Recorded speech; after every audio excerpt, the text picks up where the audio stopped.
بزدل آدمی کا کام خدا کے راستے کی طرف دعوت دینا نہیں، ذاتی چوٹ لگے اور جو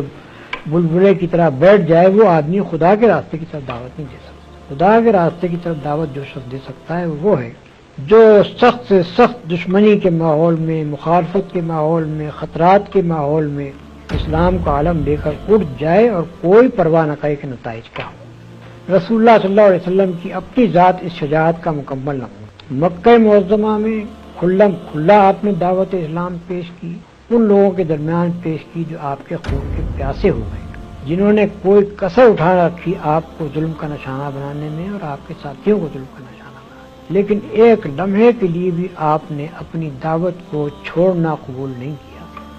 بلکہ مسلسل 13 سال تک اس ماحول میں اپنی دعوت پیش کرتے چلے گئے